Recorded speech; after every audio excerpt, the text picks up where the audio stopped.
श्रीगुरुभ्यो नमः। हरि ओम। ओम गं गणपतये नमः। सरस्वती नमः। श्रीगुरुभ्यो नमः। हरि ओम। सभाभ्यां सभापतिभ्यश्च वो नमो नमः।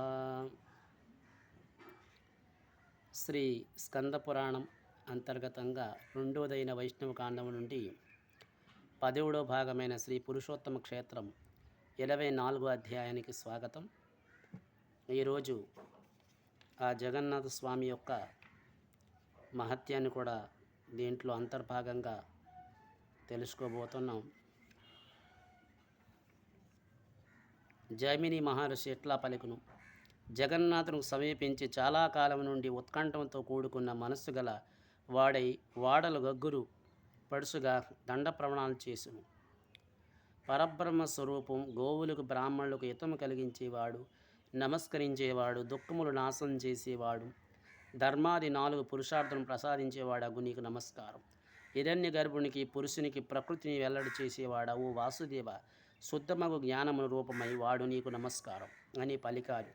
స్తోత్రించి రాజు ఆనంద బాష్పాలతో కనులు నిండి వాడై ప్రదక్షిణం చేసి మరలా నమస్కరించుచు పిమ్మట అచ్చటకు వచ్చిన దేవతలందరూ సంతోషంతో చేతులు జోడించి స్వామికి నమస్కరించారు.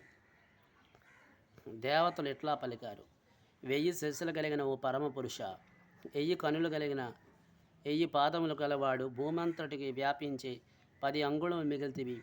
ఎవరు పరబ్రహ్మ యొక్క పరమాత్మని కీర్తింపబడతారో భూతం వర్తమానం భవిష్యత్ అన్నీ ఆ పురుషుడే. అటువంటిది ఇతడు మహిమ. ఇతడు అందరికంటే గొప్పవాడు, శక్తిమంతుడు. ప్రపంచాన్ని ఉన్న జీవులందరికీ అతని ఒక పాదం, మిగిలిన 3 పాదములు అమృతమయమైనవి. నీ నుండి వేదములు పుట్టినవి. యజ్ఞపురుషుడు కూడా పుట్టినాడు. నీ నుండి అశ్వములు, ఆవులు, గొర్రెలు పుట్టును. బ్రాహ్మణులకు నీ ముఖము నుండి, క్షేత్రియులు నీ భుజముల నుండి, వైశ్యులు నీ తొడల నుండి, శూద్రులు నీ పాదముల నుండి పుట్టారు. నీ మనసు నుండి చంద్రుడు కనుల నుండి, సూర్యుడు చెవుల నుండి, ప్రాణవాయువు నాలుక నుండి అగ్ని జన్మించింది. నావి నుండి ఆకాశం, తల నుండి స్వర్గం, పాతాళం నుండి భూమి, చెవుల నుండి 8 దిక్కులు కలిగినవి. 7 పరిధులు, 21 సమిధులు, చరాచరముగా అన్ని భావములు నీ నుండే ప్రసవించినవి. అన్ని లోకములకు నీవే నాథుడువు, నీవే పరిపాలకుడువు. ఉగ్రరూపం ధరించిన నాశనం చేయే పరమేశ్వరుడువు నీవే. నీవే యజ్ఞం, యజ్ఞాంశం, యజ్ఞేశ్వరుడువు, పరత్పరుడువు, శబ్దబ్రహ్మవు, విశ్వమునకు ప్రభువు నీవే. స్వరాట్, సమ్రాట్, విరాట్ పురుషుడువు నీవే.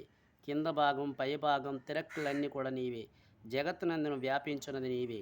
నీ గురించి యజ్ఞం చేయే యజ్ఞకులు పరమ పదాన్ని పొందుచున్నారు. భోజ్యము, భోక్త, అవిస్యు, ఓత, అవనం, ఫలమిచ్చేవాడువు నీవే. అన్ని రకముల భోక్తవు, అన్ని రకాల స్వరూపాలు నీవే. అన్ని కర్మలకు ఉపకరణములకు, అన్ని కర్మలకు ఫలమును ఇచ్చేవాడువు నీవే. కర్మ చేటుకు ప్రేరేపించేవాడువు. ధర్మము, హర్తము, కామములు సిద్ధింపజేయేవాడువు నువ్వే. నువ్వు తప్ప వేరెవరు మోక్షమిచ్చుటకు శక్తి గలవారు కారు. ఓ అనంత, 1000 రూపములు, 1000 పాదములు, కనులు, శిరస్సు, భవ్యములు, పేర్లు కలిగిన శాశ్వతమైన నందు ఓ స్వామి, 1000 కోట్ల యుగములు ధరించేవాడవు నీవే. మేము కర్మములు ఆచరించడానికి అధికారం కోల్పోయి నిన్ను చరణ వేడితుము. వేరే గతి లేక మమ్ము కాపాడము. సంసారం నందున పడిన వారికి నీవే రక్షకుడువు. నీవే సృష్టించిన సృష్టి అందును దీనులు రక్షించేవాడు. నీవెవరు గలరు? దీనులు అనాథులకు నీవే తండ్రివు. రక్షింపము. రక్షింపబడేవాడు, అన్ని ఆపదల నుండి రక్షించేవాడు నీవే. ఓ జగన్నాథ, రక్షింపుము. పరమేశ్వర, మమ్ము కాపాడము. రక్ష ఇంచుటకు నీకంటే శక్తి గలవారు ఎవరు? ఓ అంతర్యామి, సమస్త తేజస్సులు విధంగా నీకు నమస్కారం అని దేవతలు స్తోత్రించిన మరల నమస్కరించి ఇంద్రదుమ్యతో కలిసి బయటికి వచ్చారు. పిమ్మట శ్రీ నరసింహక్షేత్రం వెళ్ళి నమస్కరించి పరమభక్తితో నరసింహునికి నమస్కరించి పూజించారు. ప్రాసాదం నిర్మించిన నీలాద్రి శిఖరముల వద్దకు సమస్త వస్తువులను సమకూర్చి పద్మినితో కలిసి వెళ్ళారు. అచట విక్కిలి ఎత్తైనది, ఆకాశం వ్యాపించినది. సూర్యుని గతిని అడ్డి నందుకి పెరిగిన వింధ్య పర్వతం మించిపోయినది. దిక్కులన్నీ నిండినవి. విచిత్రమైన ఘటనలతో ప్రకాశించుచున్నది. చాలా కాలం నుండి స్వస్తివాచకము పలుకబడుతుందని ప్రసాదమును చూశారు. అప్పుడు వైష్ణవోయోత్తముడైన ఇంద్రదమ్యుడు నేను సత్యలోకానికి వెళ్ళటకు ముందే ఈ ప్రసాదం పూర్తి అయి ఉండలేదు. కానీ ఇప్పుడు సంపూర్ణమై ఉండట స్వామి ప్రభావం కానీ మానవ ప్రయత్నం కారణం కాదు. మన్మాంతరం కూడా పూర్తయినది. అయినప్పటికీ ప్రసాదం నిలిచి ఉన్నది. ఇది మిక్కిలి దుర్లభం. మానవులు నిర్మించని ప్రసాదం పుట్టి వలె ఉన్నది. కొద్ది కాలం జీవించుచు పెరిగిన వృక్షములతో కలిసి నాశనమగును. నాపై అనుగ్రహించి చేత ఈ భవనం స్వామి కాపాడినని తలసి పిమ్మట తనకు సాయం వచ్చిన వారితో ఇట్లా జగన్నాథుని ప్రసాదాన్ని నిర్మించుటకు మీకు స్వయంగా వచ్చును కనుకనే ఇచ్చట సామాగ్రిని సమకూర్చుట ఎందును ఎవరు సాయపడగలరు అని పలకగా, కర్మం చేయటి అందును అధికారం లేని దేవతలు ఎట్లా పలికారు? దీని గురించి మాకు కూడా తెలియదు. స్వామి మాకు బ్రహ్మకు గురువు. ఈ విషయం మా వశమునంత లేదు. పద్మనిధి ఎట్లా పలికను? ఓ రాజా, బ్రహ్మ ఆజ్ఞాపించడం చేత నేనిచ్చటికి నీతో వచ్చి తిని. నేనిచ్చట ఏమి చేయవలనను, ఏ వస్తువు సమకూర్చవలను? జైమిని మహర్షి ఎట్లా చెప్పి ఉన్నాడు అని వారు పలుకుచుండగా నారదుడు వారు ఎదుట నిలిచును.